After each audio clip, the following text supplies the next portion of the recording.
Hey, it's Taco here. Come along with me on my most recent flight. Ready? This is the voiceover version, of course. And getting ready to take off.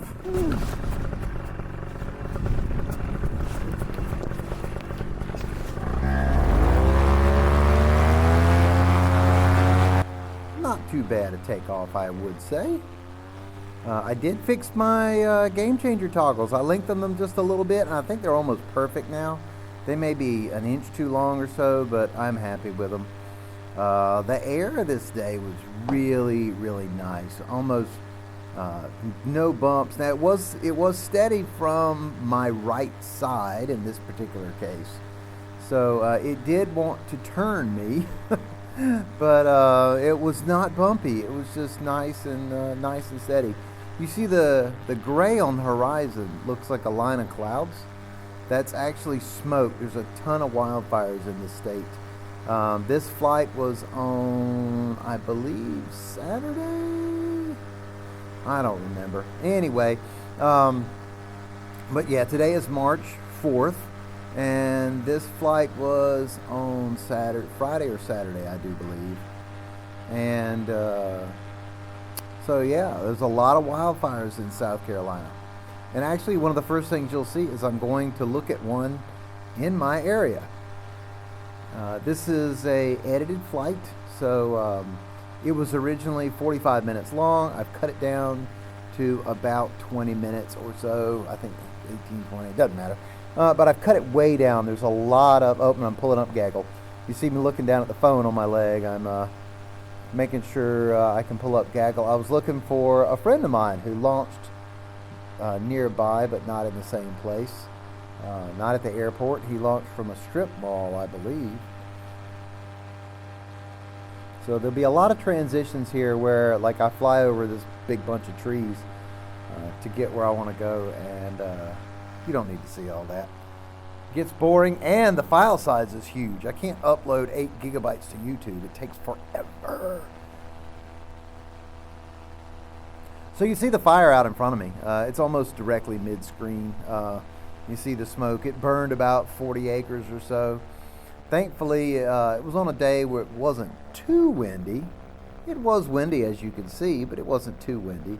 Taking pictures. I sent a couple of those pictures to the news. The news lady in my area. I'm still friends with her because of what I used to do in the police department.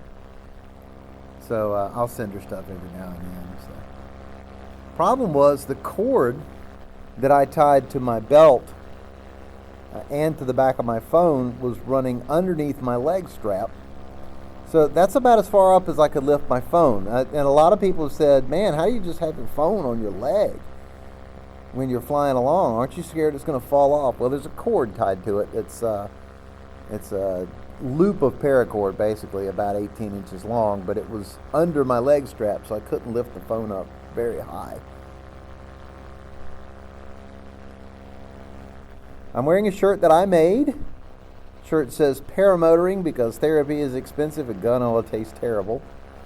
Those are available on the Square site, and I'm going to put a link at the end of the video if you'd like to order some shirts. I hate the Square site because it's kind of a pain in the behind. But it works. So this was a sunset flight, of course. You see the sun going down. And now I'm going, I think I'm about 2,000 feet here at this point. My highest for this flight was like 2,500 feet. I'm giving a radio call. My highest was about 2,500 feet. It got cold. I would have gone higher. It was clear. The wind was fine, but it was so cold. I can't wait till summer. You know, when you take off first thing in the morning and it's 85 daggone degrees, but then you can go up to 5,000 feet and cool off.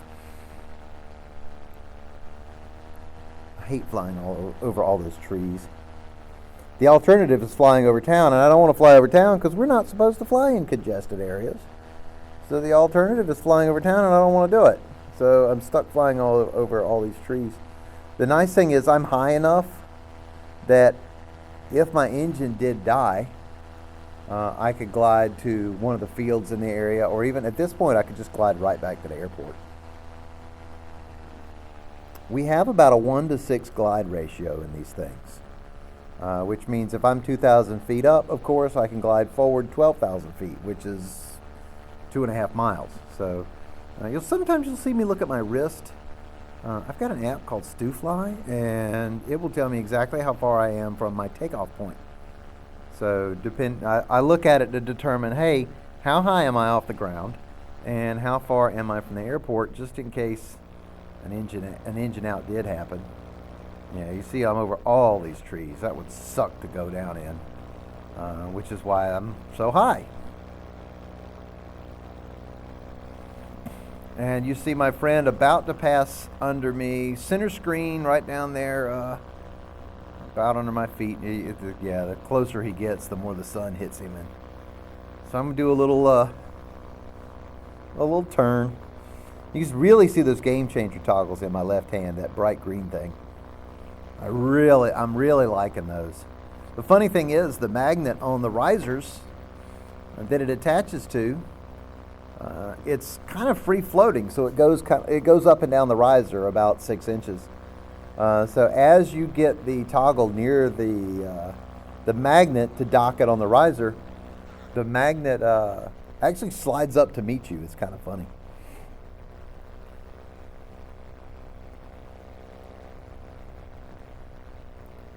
So I've turned around. He's still playing low.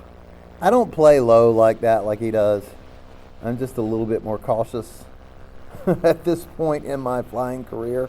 I will go low here in a second, but what I'm doing is I'm practicing shooting approaches to off-field landings. So I do get kind of low, but I do it on purpose where I could land if something happened.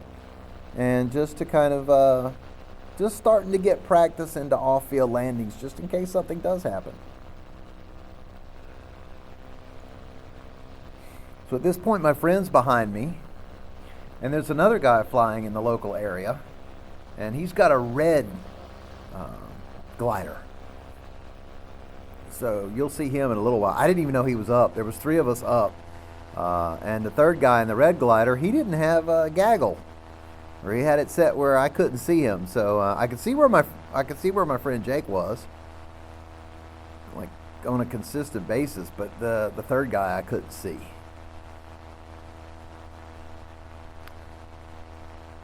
And of course, out here, there's a lot of fields to land in. The only thing you have to be careful in fields is, do power lines cross it? And there's a power line cut right down there, kind of cutting across the middle of the screen at the bottom right now, and it's just a deforested area, but there's a high tension line across there. So you wouldn't want to try to land in there. It looks like you could land there, but there's a high tension line going down the middle of it, so you wouldn't want to try to land there. Directly below me is an elementary school. Nice big open field. I could land there if I needed to. And then directly in front of me is the middle school.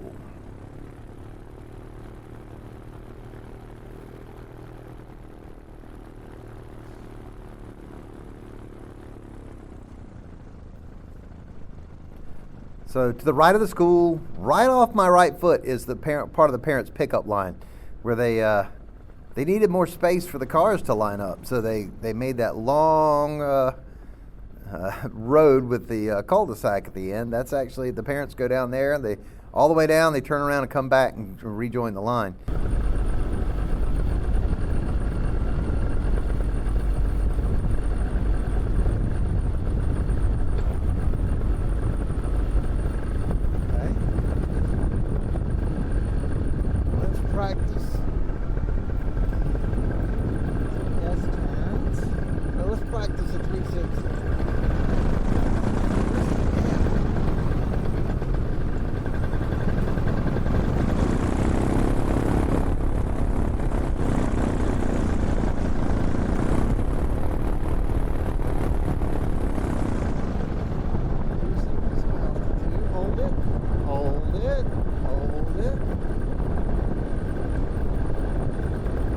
So I'm just doing I'm just kind of idling around.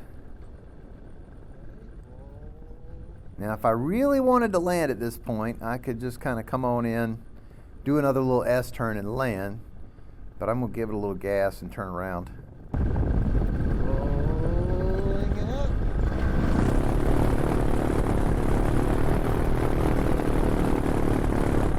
cross our feet like that, not because we're bored, but because we would like trying to shift our weight. So you look in the direction you want to go, you shift your weight that way, then you pull the toggles.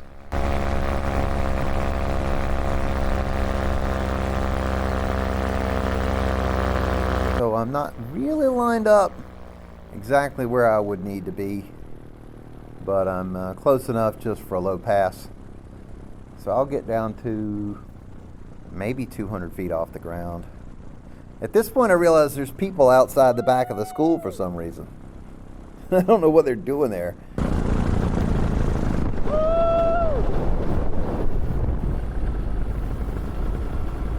So we can't fly directly over crowds of people or groups of people. So in this case, I wouldn't fly directly over the school. But since there's nobody under me, there's no cars, there's no crowd of people, I'm going to swing out near this house and then cut back around to the left, still staying not directly over the tops of people.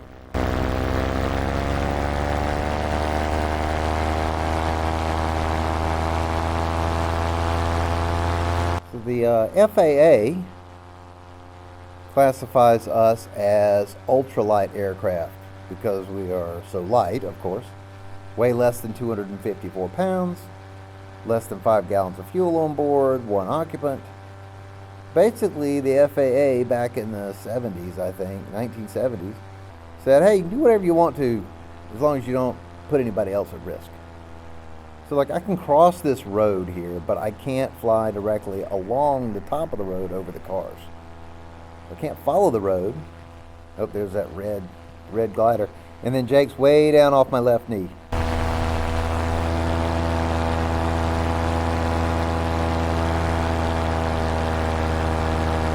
I really do want to get lower down and look at that cell antenna, but you see all the trees around it?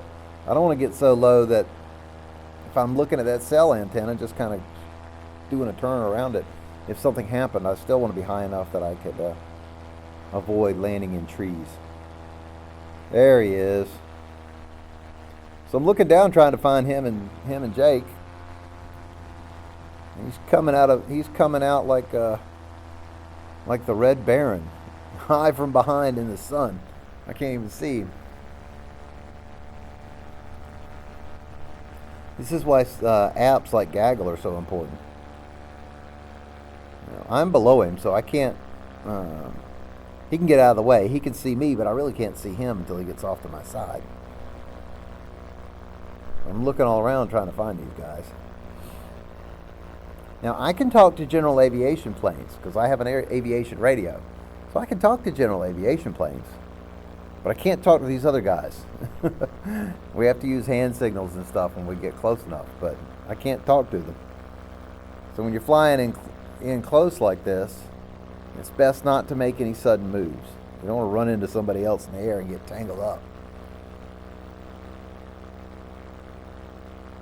So you see I'm over this recreation area, and I know it's hard to see from the angle, but I'm actually over the trees just to one side of the recreation area. So if you look straight down, I'm not over any people.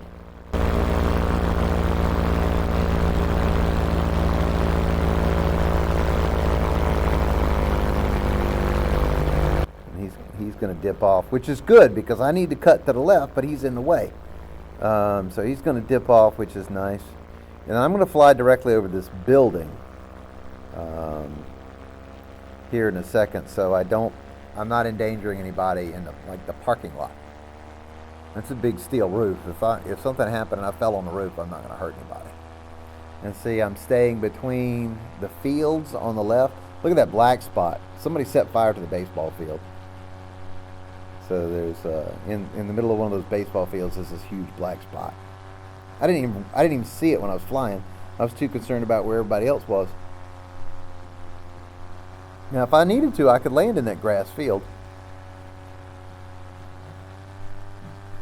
One off to the left. I could land there in emergency. And Jake is actually taken off from that field right next to the baseball field on the right there. But I'm staying over trying to stay over the trees. So again, I'm not flying directly over people or congested areas. Got a place I can land if I need to, but otherwise I'm not over people's houses. And I'm going to cut back to the left. Look at that sun going down through the smoke.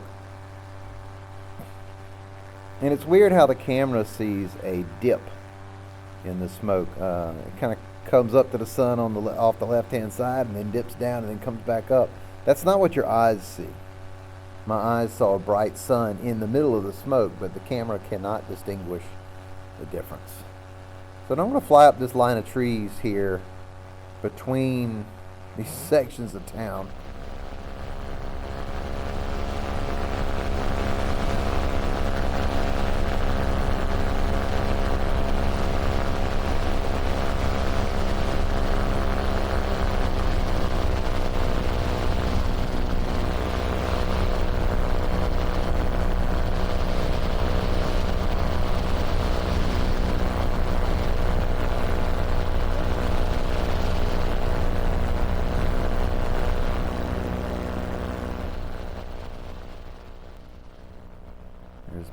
I love my tip strobes. If y'all like my strobes, I got them from PPG Smoke. They didn't pay me for that advertisement, but they charge up off USB and they're good for about an hour.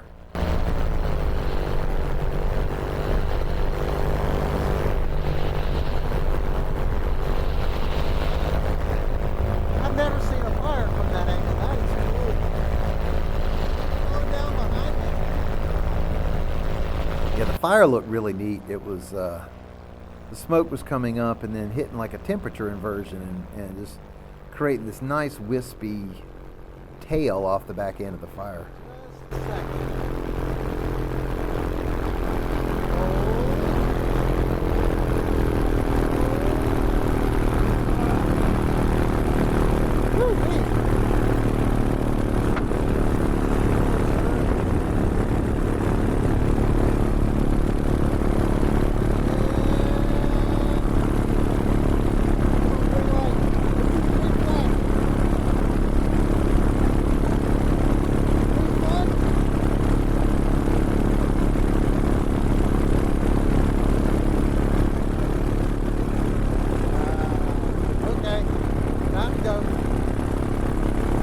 Sometimes in the sun sets you get a green flash from the sun, but nothing there.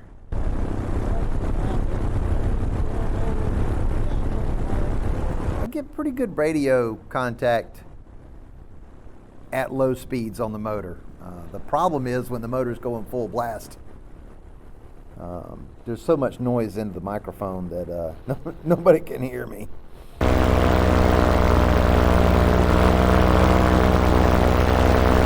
So I hate this landing. This is another taco landing, of course. And I don't know what I did wrong. You'll hear me when I come in. You'll hear me say, hold, hold, hold. I think I pulled too much brake too early and I ballooned up. I wish I had a side view of it. But I pulled too much brake and balloon up just a little bit. But once you do that, you never give it back up. So on landing, whatever brake you pull, and I'm not rocking back and forth like that. That's the engine's at low speed, so it's causing the Insta360 to shake a little bit. So it'll smooth out here in just a second when I go to idle, and then eventually cut the engine completely off right before landing. But you'll hear me say hold, hold, hold, because once you pull brake on landing, you never give it back up. Because if you give the brake back up, if you go hands up, then what happens is the glider comes out in front of you and you land fast and hard, and I don't want to do that. Get out and see? Almost. Almost. Let's go ahead. Okay. I'm going to have to, yeah, it's blowing a little bit more than I want it to.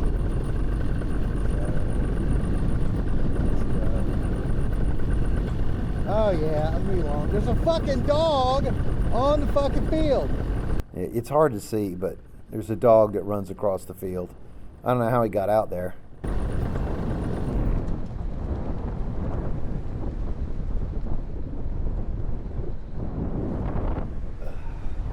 Okay, get ready to run. Ready, ready. Ready? And round out. Look out, look out, look out, look out. Hold it, hold it, hold it. And then, Damn, I pulled too early. yeah, I pulled too early. And then when I thought my feet were actually going to touch the grass, God, that hurt. there was no ground there. So essentially what I did was, effectively, I jumped off a table with the paramotor on my back and just kind of plopped in. But thankfully, nothing was hurt. I wasn't hurt. My knees weren't hurt. My ankles weren't hurt.